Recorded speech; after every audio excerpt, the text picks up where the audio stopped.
Today I'm participating in the Spring Fling challenge. This challenge is hosted by Sabrina from Sab's Rehabs. I'm gonna link her channel and all the other channels that are participating down in the description box below, so be sure to check out the playlist. The challenge is to make over a piece of furniture and the theme is spring. So the one rule we have is to use color. Let's go find a piece of furniture. I was really loving this dresser. The hardware is so pretty. I was tempted to get it. It was $65. Those are the prices by my house. Actually, that's pretty inexpensive by my house. This one was $70 and I absolutely love it.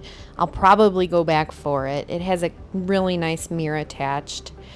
But I ended up getting this nightstand and this little chest of drawers.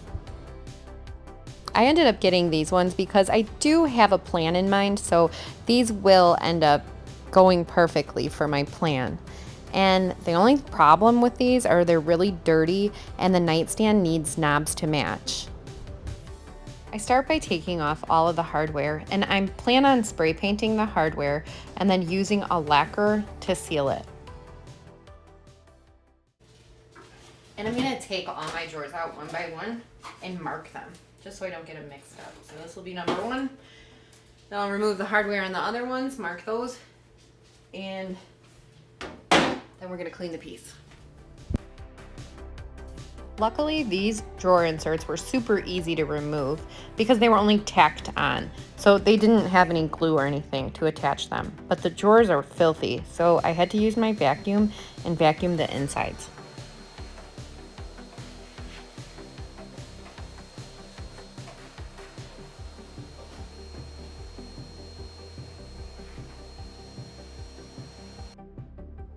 For cleaning, I'm using Dixie Belle's White Lightning Cleaner, and it's just a powder that you pour into a bucket with water, mix it around, the powder will dissolve, and you can use it to clean your piece. I also clean the insides of the drawers, the cubbies, just every inch.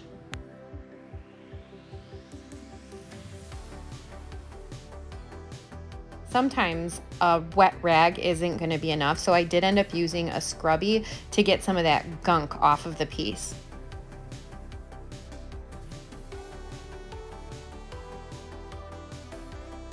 Now I'm using Dixie Belle's Slick Stick for the top of both of these pieces.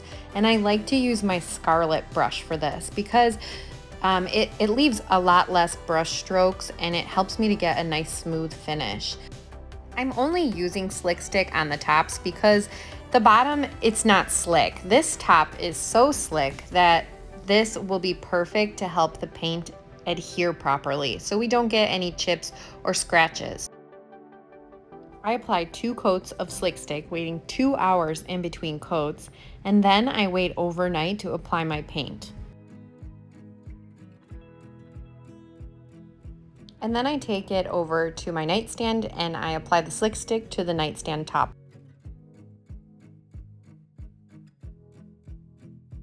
Now for the body of my piece, I'm using Bin Primer.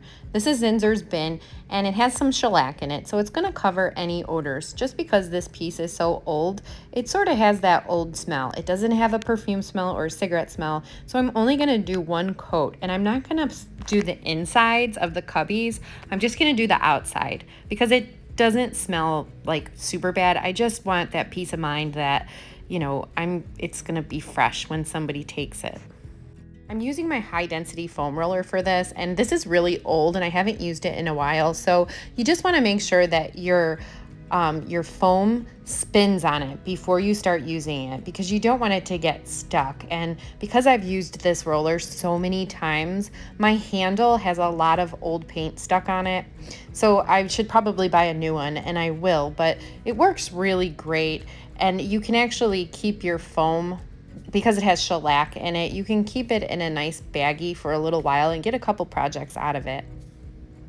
The reason I don't use the roller anymore is because just squeezing the handle gives me pain in my hand. So I prefer brushing, but today I just wanted to do it a little bit quicker. I'm gonna use the roller.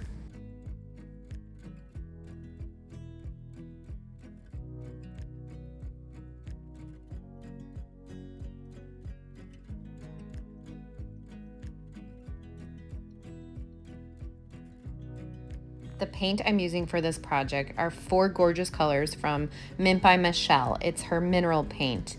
And we're gonna try to create a landscape effect. We're not trying to go in depth and paint this whole landscape. We're just gonna go for that feel. So I'm gonna start with Thunder and Lightning. It's this beautiful sort of greenish blue color, and it's really dark and rich. I think it'll be gorgeous on the bottom. This is just my base coat, and I'm using a wet brush. I was working on another project before this and I washed my brush out, so I highly recommend using a dry brush when you're using the mineral paint, but I just grabbed what I had, so I do end up changing it. If you use a wet brush, it tends to pull the paint right back off, so it's better to use a dry one. And I'm not being super particular right now because I know this is just my first coat. I'm just kind of laying out my paint, gonna see how I'm adding it. And now I'm gonna add my Frenchy blue. I'm gonna do a little bit of blending on my first coat just to get the idea of how I want this to look when I do my second and final coat. And I did learn a few things about blending this mineral paint, so I'm gonna share those on my second coat because I think you can get a better look at what I'm doing.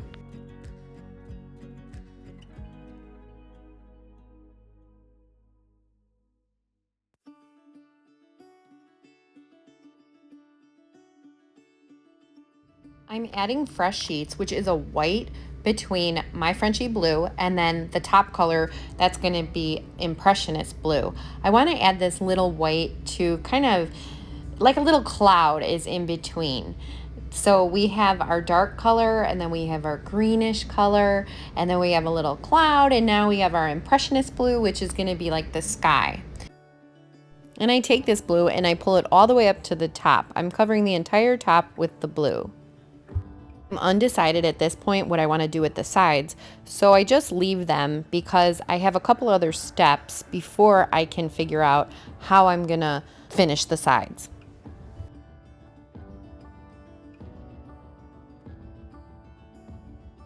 I really only needed to do 2 coats on the entire piece. I did end up going back a third time and just doing touch-ups here and there.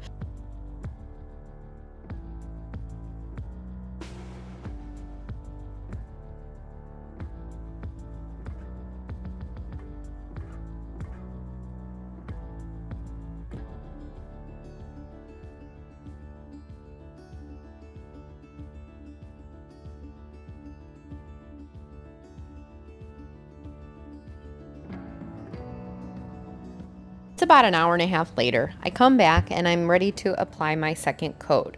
You want to be sure that your first coat is completely dry before applying your second.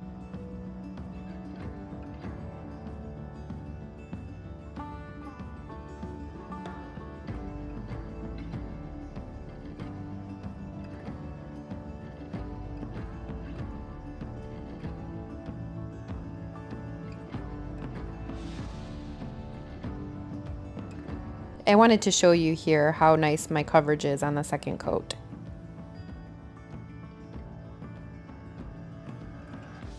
One big tip when you're blending mineral paint is to not let it dry. When I'm doing a soft blend on chalk paint, I will start from the top of the next color, and the last thing I do is blend both of the colors together. But when I'm blending mineral paint, I want to blend them right away, the colors right away, because you don't want it to dry. If your mineral paint dries, it doesn't reactivate with water like chalk paint does. There's a big difference. So blending mineral paint is definitely doable, but you have to work quickly and you have to work while it's wet. And you can always, if you make a mistake, you can always let it dry and then come back and, try again. It's just paint. You can always just repaint. But if you just work with it while it's wet, you should have no problems. And notice I'm not using my water mister. I usually use a water mister when I'm using like clay paints or chalky like paints, but this one you don't need to. The consistency is really thin, which makes the paint really smooth. And if you're working a little bit quickly, you're not getting that pulling and that drying. And all of my brushes are dry brushes. I haven't added any water to my brushes. I'm just enjoying the way that the paint is going on. without, it's pretty smooth. When you're blending, the consistency that you put on your brush, like if you put a lot of blue on your brush, you're gonna get a lot of blue. If you just want it between the colors to be a little bit softer, just put a tiny bit, or even, you know, use what's left on your brush after you do a big section. Your brush is like the tool. Whatever you put on your brush, it's gonna end up on your piece. I know that's like common sense, but really let that sink in and think about that. If you press really hard with your brush, you're gonna get a little bit of a harder line. If you go really soft with your brush, you're gonna get that soft line. If you put a little bit of paint on, you're gonna have a little bit of paint on. You know, it's gonna be a softer blend. If you put a lot of paint on your brush, it's gonna be a much more prominent blend, a little bit bolder. So those are things to just keep in mind when you're doing it. You know, I know beginners, and I'm speaking from experience, I didn't really think about it. I just kind of loaded my brush and I was just practicing and wondering, why isn't it working? You know, I'm doing all the steps. Well, you could do the steps, but you really have to think about what you're doing and the look you're trying to achieve. I know this sounds silly, but it's almost like your mind, your brush, and your paint all have to be on the same page. Now we're using my favorite transfer, Remarkable Garden, and that's by Mint by Michelle. It's just so gorgeous, and each page is numbered, so it's really easy to put it together in order. Here I'm just laying it out to figure out how it's going to fit on my piece.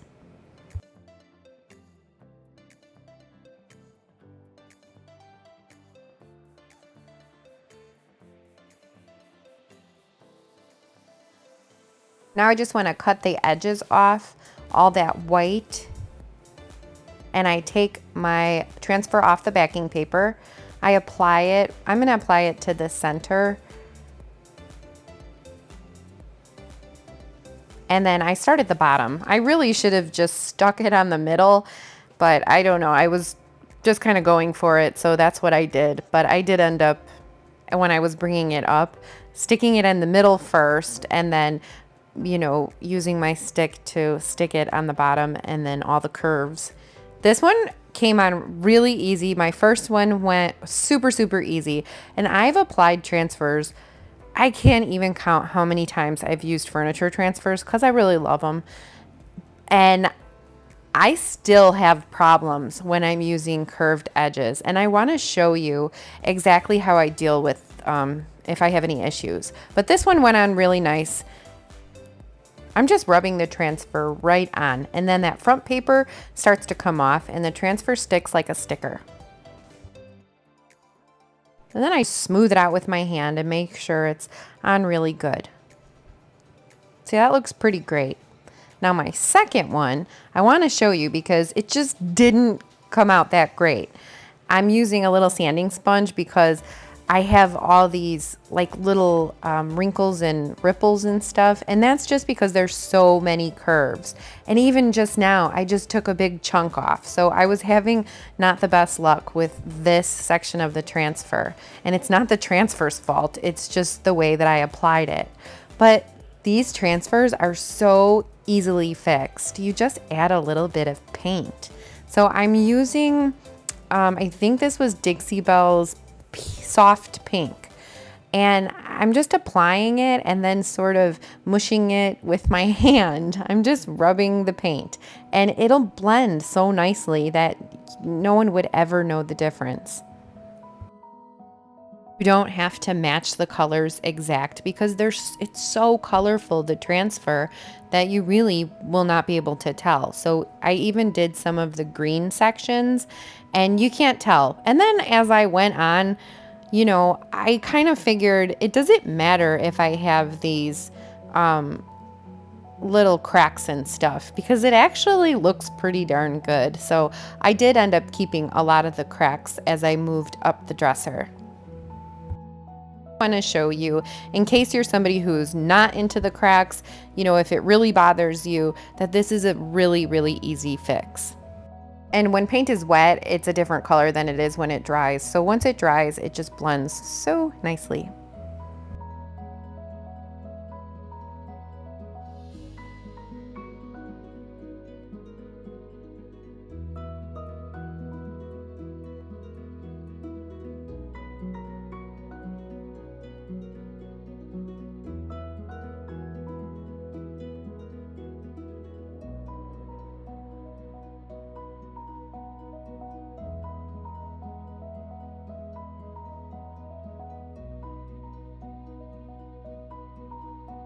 And here's a full picture of the one that came out perfect. I go right into the one that didn't, and you can't even tell anymore.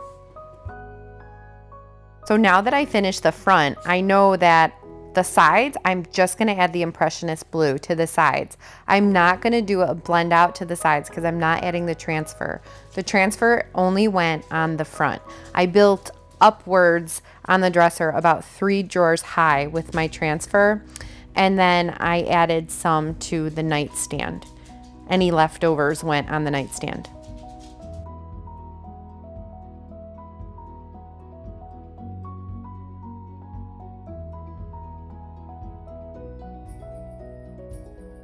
And just so you can get an idea of how I did end up painting the nightstand, I used the Thunder and Lightning color on the bottom, and then I used the Impressionist blue, and I blent those two colors and then added that same exact transfer to the bottom drawer just to have it match. It's just its little sidekick.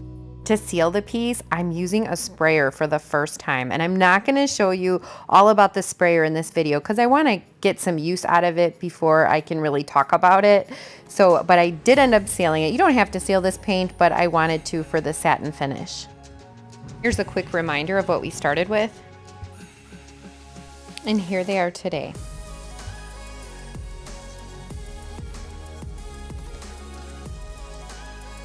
Isn't this just the happiest little set? I really love it. I think that it turned out really pretty, and I think we really captured the spring theme for the challenge.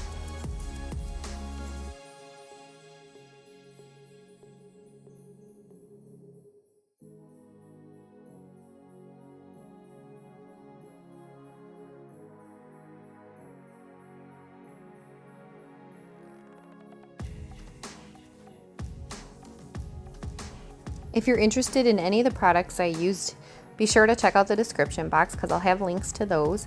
And don't forget to check out the playlist for the challenge. Sabrina is going to announce a winner. So good luck to all the channels who participated.